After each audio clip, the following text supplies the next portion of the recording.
Welcome back to Vision in the Valley. Oh gosh, I feel like I need to start this episode out with Dear Diary. So much has happened since the last time we connected, and I've got so much to share with you.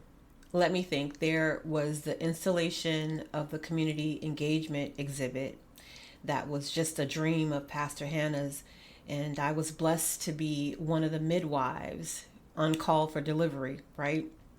And then there was the first Fall in Love with Your Purpose event, and then the first alignment period pop up opportunity.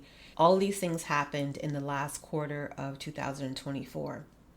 That was a year of expectation for New Life Covenant Southeast, and I took that declaration very personally.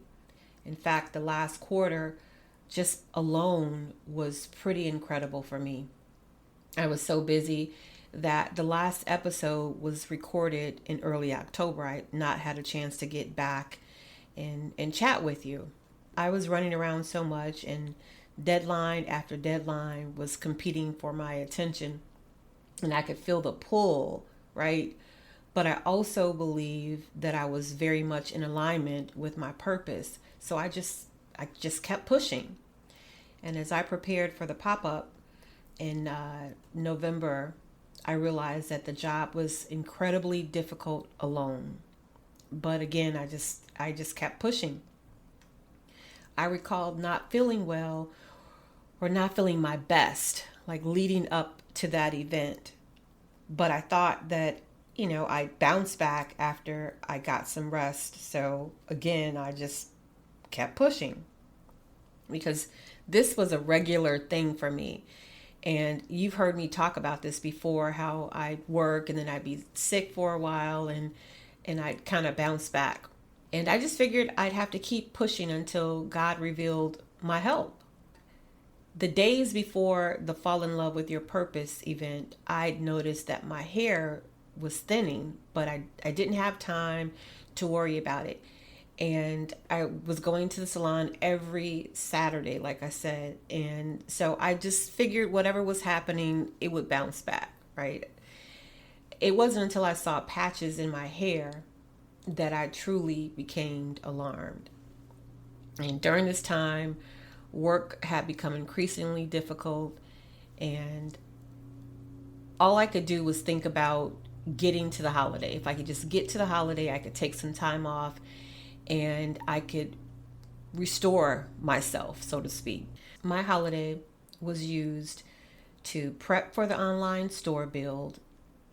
It was used to lay out the brick and mortar store that Lisa and I are building to help women that needed assistance. And it was used to prep for the sale of the alignment period apparel. Family, when I tell you I made it through the pop up, it was beautiful and I was very thankful to be there. But I did not leave the house for 5 days after the event. And when I did leave, I was going to see the doctor. I was extremely fatigued and I was experiencing crazy brain fog. My heart was racing. My joints were all swollen and achy, and my head was throbbing, the top of my head, the side of my head. I just felt miserable. The only thing that saved me from thinking that I was dying was that I believe God has a plan for me. He has more planned for me, right? And I'm just now seeing the glimpse of that. And so this cannot end that way. It was frightening, and I did this alone. And I think that probably was the most frightening part. In 1 month, I had my blood levels checked and rechecked so many times. Like, new tests were ordered based on the blood counts, and every time I'd get a result, it was just crazy alarming. I'd seen the primary doctor, the dermatologist, the pulmonologist, the gastroenterologist, and the rheumatologist all in December. It was too much, y'all. But the devil is a liar. The waiting for the results is just crazy, right? And we love to self-diagnose, and we do this mostly because the waiting is crazy, right? And we want to have some idea. We need something to tell us the reasons behind what we're feeling, or how we're feeling, or why we're feeling the way we're feeling. And meanwhile, I'm trying to keep this from my kids while I deal with it myself. I was in bed on Christmas, and I managed to visit with my family on Christmas Eve, but for the most part, all of December, I was unable to work, visit with friends, or even get out to go to church. I had the support of my bosses, which I'm so thankful for, and my staff was fantastic in my absence. And I had friends checking on me, and I'm truly grateful for that. I was still unwell and not myself, but I was well enough, if you will, to return to work in January. And I had a conversation with one of my mentors, and I finally felt heard. She said she knew what I was feeling, right? And she said that the worst part of going through any of this, the testing and the feeling bad and having obligations with work and family and whatever else you do, the worst part is that you begin to feel depressed because you're not you. And I thought, oh my gosh, that's it. I couldn't do the Quan, and it was depressing me. I don't do depression. I'm upbeat. I'm positive. I can find a song in anything, and I can offer praise for any situation. So what's going on? Like I said, I had not been myself. And at this point, it's 2 months. And this feeling of not feeling well or not feeling myself, like it must flee. It's not me. This is not my life. I've been complaining about the lack of energy for years, right? But this is not the same thing. This is far worse. So I'm asking the Lord for words to say, because it's important to me that you understand that this is not about a lack of faith. Faith is all I have. This is about feeling imprisoned in my own body. You see, I'm what some would call an overachiever. And I'll be honest with you, I don't quite understand the phrase overachiever, because I don't do anything because I want it to be overly done. I just want to be my best. I want to do it the best I can, whatever it is that I'm doing. It's not overachieving to me. It's just doing what I know I can do. I don't compare myself to anyone else. I don't want to do a thing better than Sheila or Sue. I just want to do it the best that I can do. So where someone else will do one thing, I multitask 5 things. And when I say 5 things, I mean down to the detail of all 5 things. That's just my way. That's natural for me. And in the last 3 years or so, I feel like I've been multitasking 8 things or so. Like I felt the pressure, and I've shared it with you throughout this movement. But even then, it's not like I feel like I'm being overzealous. I just feel like I'm doing what I've been called to do. So when fatigue, extreme fatigue, and then the pain and the brain fogginess, when all of that set in, and the hair loss, gosh, that just complicates things, right? Because I know that I'm moving in my purpose. What is all this other nonsense? I can push through pain, but I couldn't push through like the brain fog and the sheer exhaustion. The creative side couldn't create, and I couldn't speak to the chaos that I talked about before in earlier episodes. Nothing was making sense. And even now I'm struggling to put those, pieces together. All I know is that my body was betraying me, right? And worse than just my body betraying me, my brain was. And I count on my brain to do some things. So how do you express that to someone without making them think you've lost faith or thinking that I'm complaining? I wasn't being heard by the folks I shared it with because I wasn't really sharing the details or how I was actually feeling, because I didn't want to sound like I was complaining. My physical appearance took a hit too. I'm so thankful that my hair is starting to grow back, but mind you, it's growing back gray, but that's okay. It's still coming back. But I look like what I've been through. I feel like I've aged so much. Like maybe in 2 months, I've aged 5 6 years. My eyes are not as bright. Again, my face looks aged. The wig is not giving me quan. It's different when you choose to wear a wig versus when you need to wear a wig. So not only do I not feel like me, but I no longer look like me. Interesting, right? So I thought about Job and all that he went through. Even when his health had failed, he didn't blame God.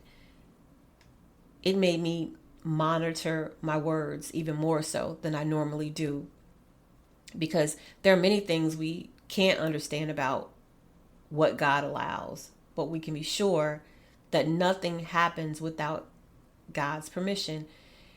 And whatever it is always for our betterment. God knew he could trust Job with his test, right? I believe that I'm also being tested, and I believe that he is trusting me with this testimony, trusting me to share it, to express it, and to glorify him even in the midst of it. So what in the world happened, right? What is all the specialists and blood tests and what's that all about? Well, the doctors were basically checking for signs of an autoimmune disease. And in these cases, your body is protecting itself from itself, basically. So my body is fighting me, just sheer betrayal. The fascinating thing about this is that I had a dream a while back. I was levitating and I could see myself in distress. And I looked down and I watched myself in a fight with no one else, and it alarmed me. I'm watching my body like moving, and it's moving, and you could tell it's distress, but there's nobody around. And I ended up being pinned down with my arm like bent behind my back, and that's when I saw my face in the dream. And it's one of those dreams that I'm reluctant to share because it's kind of crazy. A lot of my dreams are crazy, but this one in particular felt crazy, right? But I was compelled to share it in the end because I just needed to talk through it. It was alarming for me. And like I said, even though I have dreams that throw me off like that sometimes, I realized that it was so different that it must mean something. And I thought about the scripture that tells us about Jacob wrestling with the man all night in Genesis 32:24-29. I thought about it, and I didn't see anyone in my dream. It was just me. So I was like, that's not the same, right? I just dismissed it. I didn't want to dwell on it because I didn't have enough information, if you will. And because I made a commitment to do anything for his glory, and I mean that, I believe I was already proving that in the choices that I made in my career and in my personal life and in my choice to serve, even when I was tired. So it didn't seem right that I would be wrestling with God or wrestling with an angel, so to speak. So many months have passed since that dream, but I can recall it very clearly because, like I said, it was one of the ones that alarmed me. So I had plans actually to talk to you about something different in this last episode of season 6. I wanted to wrap up with another topic, but I had to go back and rewrite this episode because I want to make sure that I get everything God has intended for me, every lesson. And I want to make sure that I don't dismiss things because at the time that I wrote it, I didn't quite understand what that dream was. But now being in the space that I am in and not feeling like myself, I can no longer dismiss that wrestling dream. I believe the wrestling with myself is indicative of my body fighting itself in the natural sense, right? That's strong. But I also believe God wants less of me and more of him, especially in this juncture in my journey. Now, that's true, period, right? But I thought I had that balance. I'm going to say, especially in this juncture, because I know he's steering me in more territory, if you will. I depended on my plans and my strength to fulfill his purpose for me. And I started to stumble because it's bigger than I can do alone. It's bigger than me, much bigger.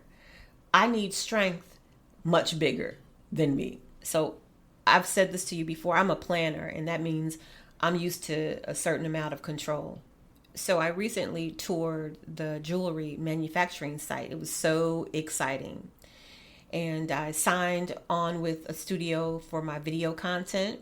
And I met with my creative director, and I was freaking out a bit.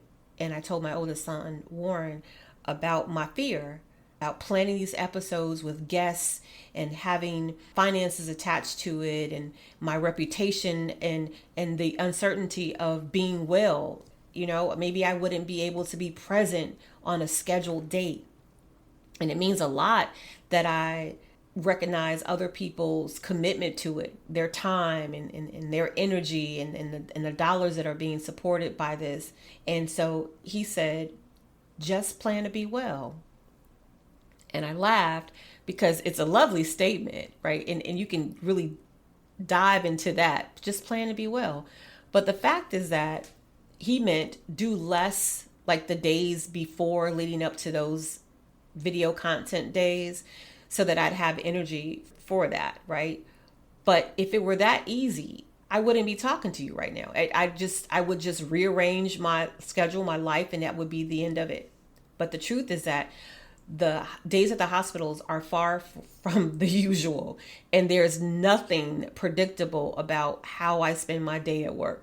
And the other part of that is that I've seen myself, like over the weekends especially, doing absolutely nothing the day before so that I can make sure that I'm good the following day. And I still may not have the drive or the energy to get up and do the thing I need to do. It's very unpredictable. The unknown thing is probably, the thing that's tying me down the most, at least in these early days.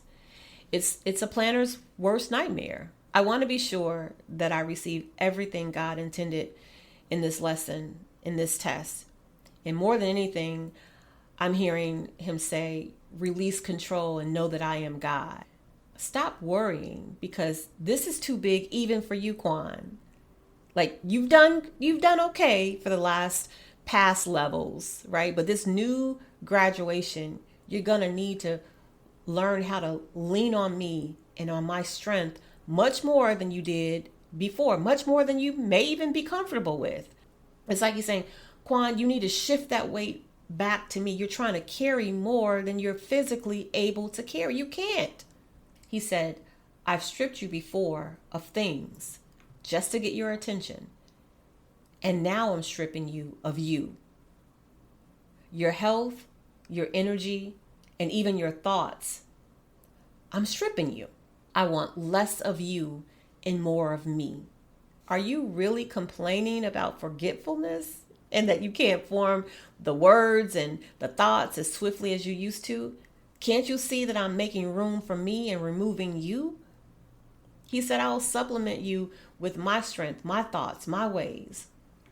And your thoughts about how soon things should move or who should be helping you to move them along, it's getting in the way. It's just getting in the way. So go sit down. As a matter of fact, lie down. You go and get some real good rest. That's good, because that's how I felt. I was on my back, you guys. On my back. The exhaustion that poured over my body was, if you had COVID, that exhaustion where you feel like, I can't move. That you knew that it was because of this thing that was happening to you. And you may have experienced it throughout the entire time that you were ill with COVID, for example, or some people only experience it for a certain part, like the end part.